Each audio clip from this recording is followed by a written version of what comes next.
What's going on, guys? Welcome back to the Full Court Talk podcast. Today we are on for episode 87 with my guy CJ. How you doing, man? Sir, we back. I might as well not show my face anymore. My bad, guys. But we here though. We still here. Yeah, we're still here. We're still here. So, with the trade deadline coming up in exactly 30 days, we Hmm. have a lot of rumors to talk about. So, the first thing we're going to talk about is the Raptors and how they haven't been exactly good and they haven't built on last season's kind of surprise season. Yep. So, with all that being said, who do you think is the likeliest to be dealt from the Raptors? I mean, I'm gonna go with the most obvious choice, and there's two names really circling around when it comes to Toronto. And if I'm a Raptors fan, I'd be concerned just because these two guys obviously were a big part of why they won the championship a couple of years ago. But if I were to rank the two, I'd go with Van Fleet first and OG the second. But yeah, Van Fleet definitely. And I was just reading an article the other day about how the Raptors are asking for a haul similar to what Rudy Gobert garnered and and Mitchell.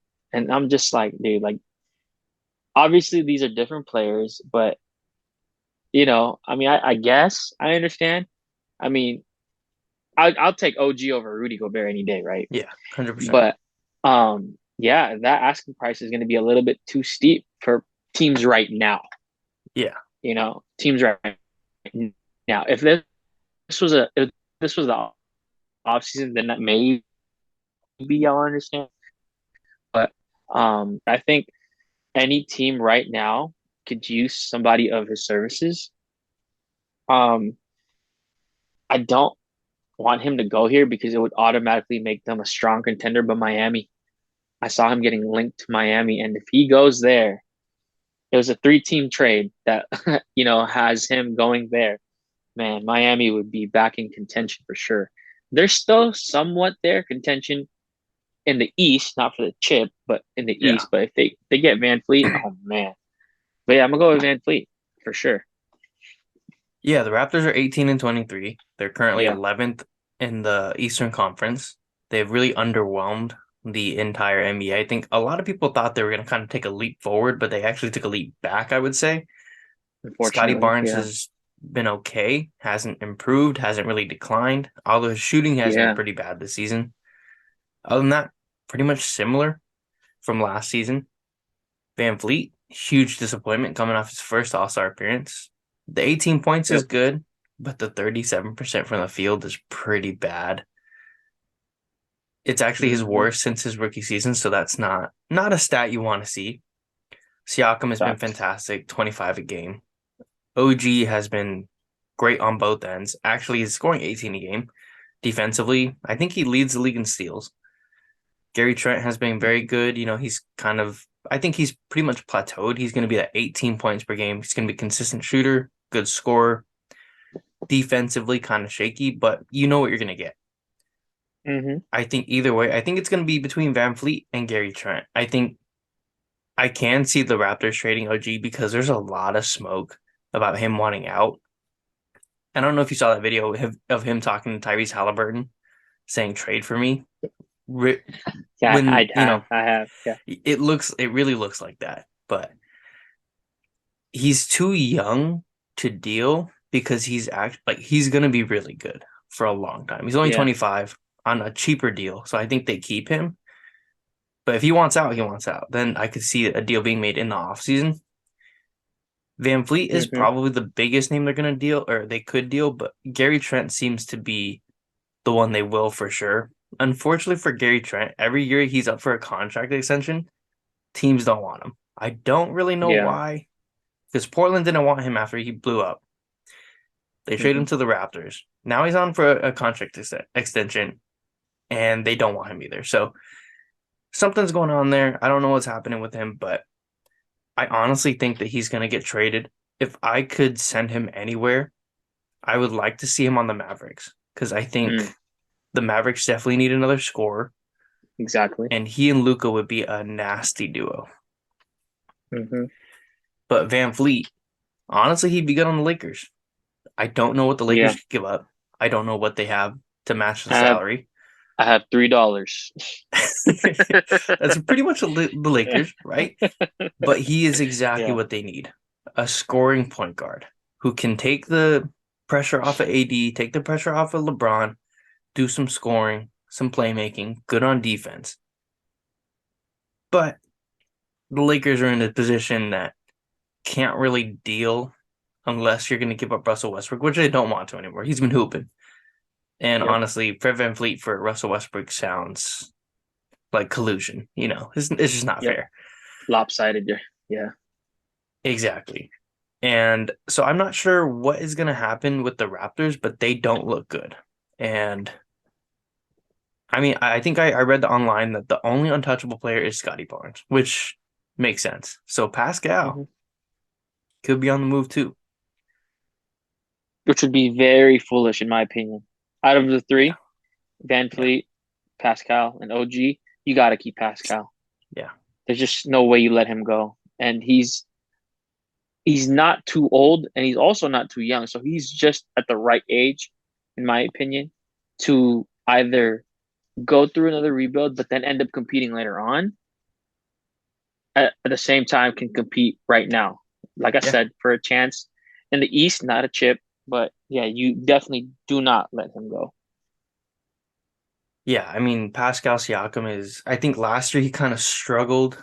I think a lot of people were making fun of him because he only had that one move, the Yep. spin. Spin move. But he's been great this season. He's been everything that they needed when as soon as Kawhi left, right? Mhm. He's been what they needed, and they just can't put it together all like at once.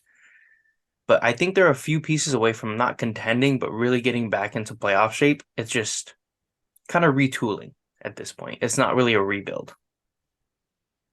Yeah, exactly. But going on to our second topic, D'Angelo Russell, aka the snitch, former snitch. He's being shopped apparently. So where do you think he's best? Where's his best fit? To be perfectly honest, he has to go to a team that can give him, which would be kind of tough, the similar situation he had in Brooklyn. He wasn't at that point in time, you can argue that he was the main guy, right? And, you know, I don't even remember who else was on the team except Theo Pinson and Jared Dudley. But, you know, letting D'Lo blossom into his own was something that paid off because he ended up being an all-star, right? So going to a team where you have essentially the keys and being able to have a free flow offense is the most perfect situation for him. Um, right now, I would say the Spurs just because Trey Jones, I love him. I'm a Duke guy. I love Trey Jones, but um, D'Lo going to the Spurs. First of all, he'll be well coached. Second, he'll have a situation similar to Brooklyn because of the pieces surrounding him, right? Depending on if the Spurs trade for him, like I said, I don't have a main close source, but if he has Jakob Poeltl and he has Jeremy Sochin and he has Romeo Langford and Dougie McBuckets, these got solid pieces to help them possibly go back into the playoffs. And just him being the main ball handler. And I know it's the same way for him right now in Minnesota, but it's just awkward, with him, Cat, and now Gobert, right? And it was supposed to work out. Him and Cat, besties, slam photo shoot, making it work, and it's just unfortunately it didn't. But in order for him to be more effective, he needs to have the ball and he needs to be able to get a bucket. But at the same time, if he looks to his left or right, which he has now, but it's just like I said, it just hasn't panned out. Somebody that can get a bucket for him. So a team that doesn't take too many touches away from him and players that are willing to give it to him. So yeah, I think if I had to pick, I would say the Spurs. Great coach, Hall of Fame coach, and he would definitely have the ball. He would be the starting point guard easily. Yeah, I think D'Lo is still I wouldn't say a star. He's like a fringe star, right? Yeah, he's not a perennial all-star by any means, but he's agreed. a well-known guy that can honestly get a bucket whenever you need one. Hmm. He's set to be a free agent at the end of the season. So I think it's going to be tough to convince him to stay because Minnesota just hasn't been it for him. Yep. Cat and him aren't really a great fit, especially with Gobert on the floor. I think Anthony Edwards is the guy they're going to kind of build around alongside Hmm. Cat. So I think they kind of let D'Lo walk. So I think in the end, like with them not really looking to resign him, I think you might as well trade him, get some value back for him. You need Yep. assets at this point because you traded every asset you had for Rudy Gobert. Yeah. And honestly, I think as weird as it would be to see D'Lo back with the Lakers, I think the Lakers would be a good fit. As you guys can see, like I think the Lakers need a point guard, a scoring point guard. Scoring point. Exactly. Yep. I think that would be a good fit. Again, I just don't know what they could swing for him. I know Pat Yep. Bev wants to go back. I couldn't get I went to the ESPN trade machine and I could not get them to match with the salaries. Yeah. So I don't know how they would work, but Hmm. it's possible, I guess. I think they'll Yeah. figure out a way. Maybe a three-team trade would work, but Yeah. I will say this though, LeBron did want D'Lo, he right? did. He did. What to run with him in that team. Like that was one of the guys that I know he didn't openly say it, but that was one guy that the Lakers sought after a possible reunion back then. Um, when they first started, Yeah. building the AD team. So um, I mean, yeah, D'Lo, so he's good. He's a great player, and I, I I think he would honestly fit well. would welcome that idea. Yeah. I think Yeah. another team that might Yep. be able to Agreed. flip him, the Heat. The Heat need Yeah. some kind of offense. They are desperate for any kind of offense. Jimmy Butler is great, but he can't be your sole offense. Hmm. Bam has been very good this season. Tyler Hero has been good, but it still feels like they need more, right? I don't think they Hmm. have enough to put themselves in contention. I think in the playoff, they're going to make the playoffs. They've had a slow start, and I think that they're going to Yeah. make it into the playoffs. I think they'll fifth or sixth seed. I'm guessing they're going to climb at some Yep. point, but D'Lo's in a weird situation. I think he's a great offensive player. He's a little on the older side, or getting near the older side. Hmm. Defensively, he is not good. Uh, he's an upcoming free agent, so most likely, unless he goes to a place where he really wants to go, he's going to be a rental. So it's going to be harder to trade him. And with Yep. the market being so buyer, not buyer friendly, it's seller friendly, where the seller's going to Yeah. get a lot more. It's hard to see any kind of big name being traded because of, ironically, the Rudy Gobert deal. Yeah. The Timberwolves got fleeced so bad that it kind of ruined the rest of the market because now everybody wants that same deal, Yep. and you're not going to get that deal. Definitely not. Especially like I said, especially at this point in the season, nobody should be making that type of haul unless you are for sure getting a huge name back, right? Yeah, Not a Rudy Gobert type player in calibers, a huge haul. And like you said, Spence, I don't see it happening anytime soon unless, knock on wood, LeBron asks for a trade. I don't even think you could trade LeBron during the season. Oh no, yeah. I meant for like, the off season. Oh yeah, yeah. Yeah, yeah. Or you know what, the Thunder, right? They got picks for days. God, if the Thunder traded for LeBron, that would be that would be hilarious. But Yeah, yeah, I think also when you take into D'Lo's injury history, yeah. it makes it even more difficult to keep him or trade for him Can't because you stay in don't the know court. who you're going to get. Yeah, exactly. Can't can't stay on the So, court, and it's a shame because he's like you said, he's such a good player.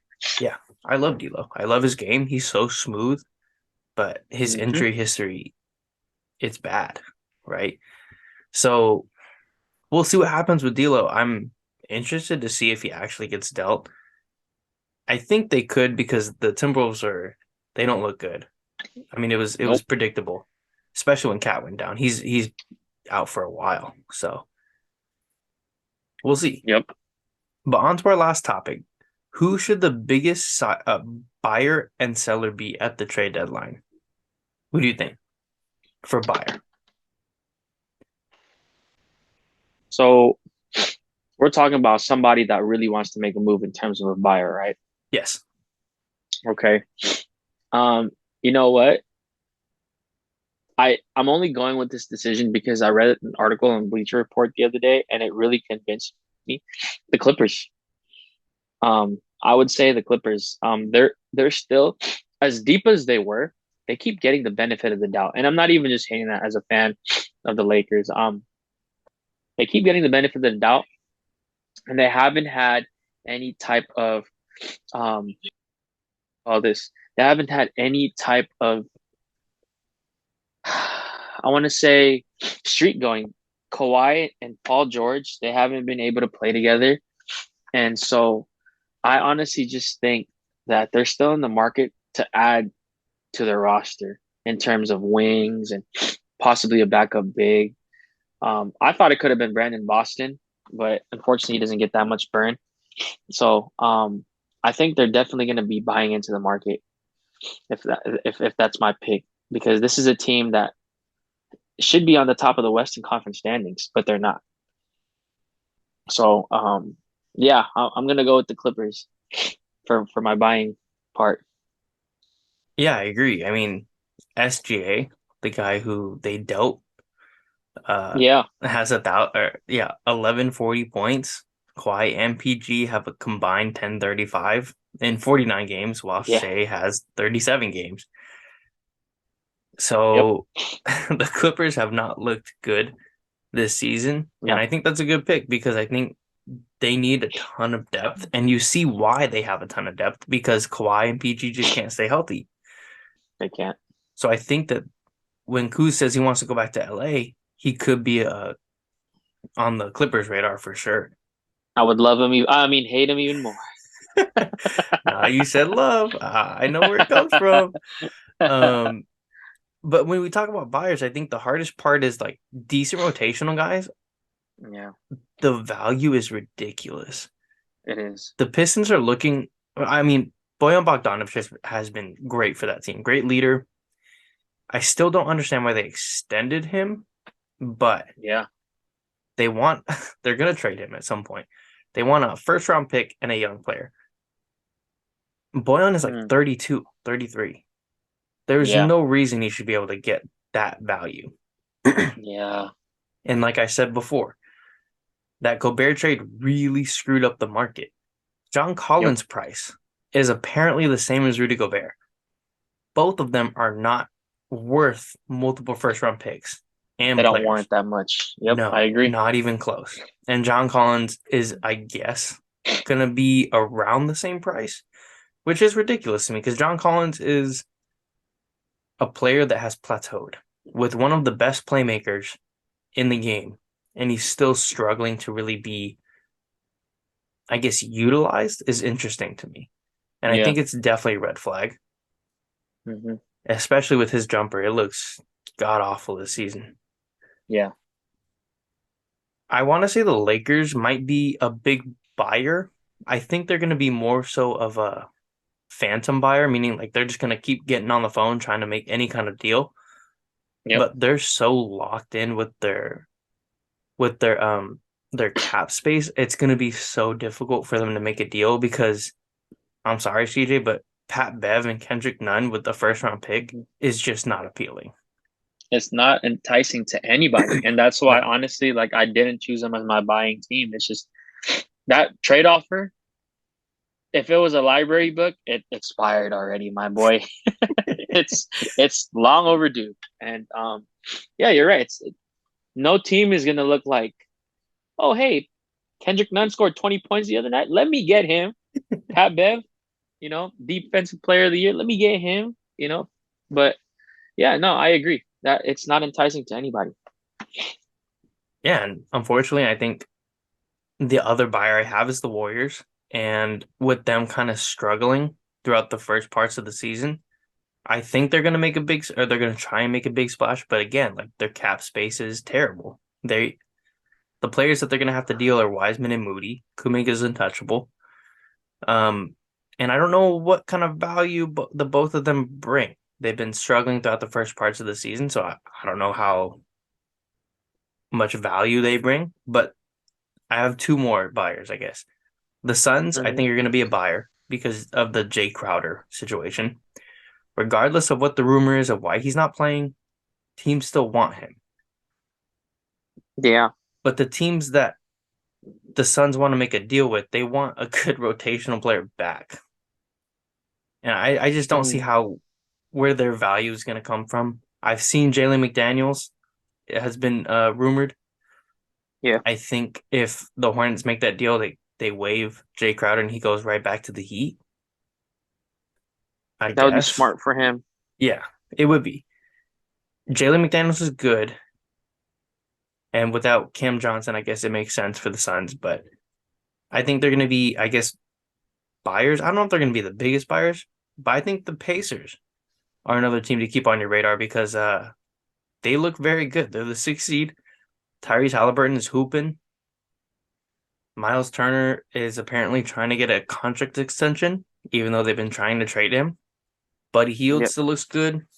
They have a lot of young pieces on that team that I think could be an interesting fit. And I think if they can get one more solid guy to fit next to Tyrese, Benedict, Matherin, they're going to be a playoff team, an actual playoff team, which nobody saw coming. So I'm excited to see what they do. But in terms of sellers, who do you think is going to be the biggest seller? So seller in context would mean teams that just want to get rid of their guys. Yeah, so they're going to sell them for young players, assets like trades, picks and stuff. Hmm. Well, I think you mentioned it best earlier. I'm gonna say the Hornets. I'm gonna say the Hornets only because they underperformed for sure, right? And I know they started off with LaMelo being injured Yeah, and a roster that's been in turmoil. One of the biggest questionable off seasons in recent memory with everything that happened. Just a lot of antics, but they need to make a move, and it's really gonna expose MJ, and how he is as an owner and what they can bring to the team. Because I believe last season they were in the play-in, right? And they were yeah, competing for that last seed, and they were almost there. And to go from that and to not build on it is very questionable. So I'm gonna have to go with them because anything and everything can help them all across the board. yeah. I agree. I think the Spurs are kind of on the list for me just because of Yeah, Jakob Poeltl, and I yeah, think he's going to be a very popular player for a lot of teams because he's good on both ends of the floor, good passer, good defender. I yeah, think that's kind of where it stops for the Spurs. They don't have a ton of really valuable assets in the trade market. The Bulls obviously have Zach LaVine. It seems like they're basically done together. And I don't know if you yeah. saw Zach LaVine's shot tonight at the end of the game. He took a two when they were down three with 3 seconds left. So he looks like he's checked out. I think the other team, I think the team that I think is going to be hopefully the most active, the Wizards. They have Kyle Kuzma. Yeah. He has basically already said that he's gone, even though he had a game winner tonight over Caruso.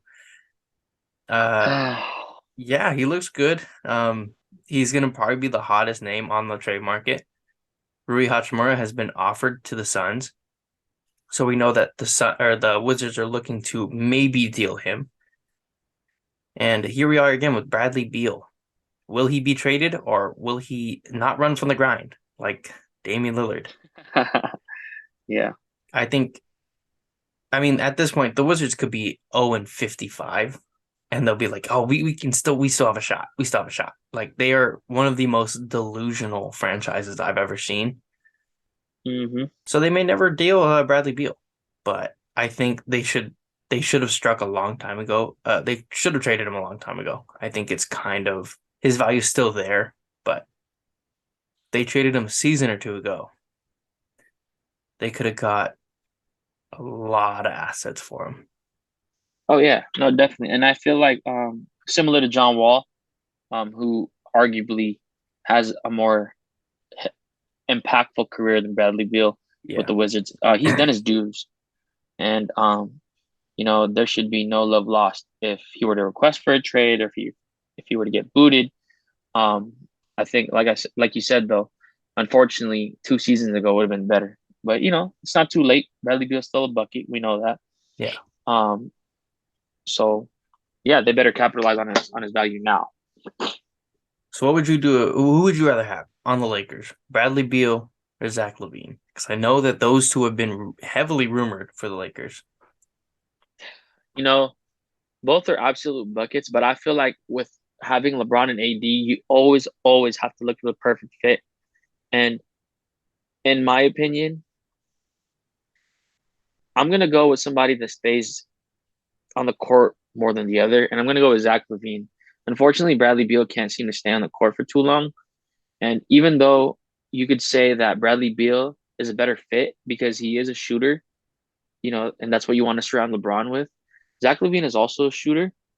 And not only can he spot up and wait to get the ball, he is an efficient slasher, Yeah. right? And he can create his own because obviously LeBron at this point is going to need his rest. The Lakers are already asking a lot out of the guy. So if I were to have Zach LaVine there, he could carry his own while LeBron's sitting on the bench, and he can also play with AD. And the hometown kid.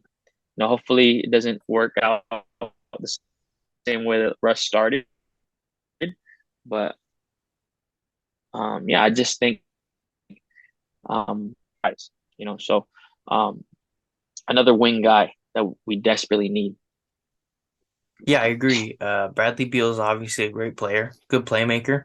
Um, Yeah, he's a better fit by far. But you're yeah. right. He can't stay healthy. I think I remember them saying back in like what 2013 that he was never gonna play, like he was never gonna start again, and then all of a sudden he was fine. Yeah. But yeah, he just can't stay healthy. That's been his pretty much Achilles heel for his whole career. He just never can stay on the court. Zach LaVine is a much better bet in terms of that. I think if they did it during the season, made the trade for Zach LaVine, I don't think it would help too much right now, but it would help Mhm. so much next season. Yeah. No, I agree. And if the Bulls want to be nice, they can throw in Caruso in there. I definitely wouldn't mind. He's been rough this season. He Very. has been. He has been He very bad. he But has would been. not mind the Warriors getting him. So, Warriors, if you're listening, Jermichael Green for Alex Caruso. Let's Make do the it. call. Yep, exactly. Make the call. Hey, you know what? I do want to say this though. I haven't seen much of Jermichael Green out Yeah, you're there. lucky. Yeah, I haven't seen much of but yeah, like any team. I know Caruso's been rough right now, but a reunion with LA would definitely help him because he does play so well alongside LeBron. And I hate to say it, but being on a Warriors team where defense is um anchored by Draymond, and you already have somebody like Don DiVincenzo, oh man, that would Yeah. be a fun defensive team to watch. Yeah, I would love Alex Caruso. I've always liked Alex Caruso.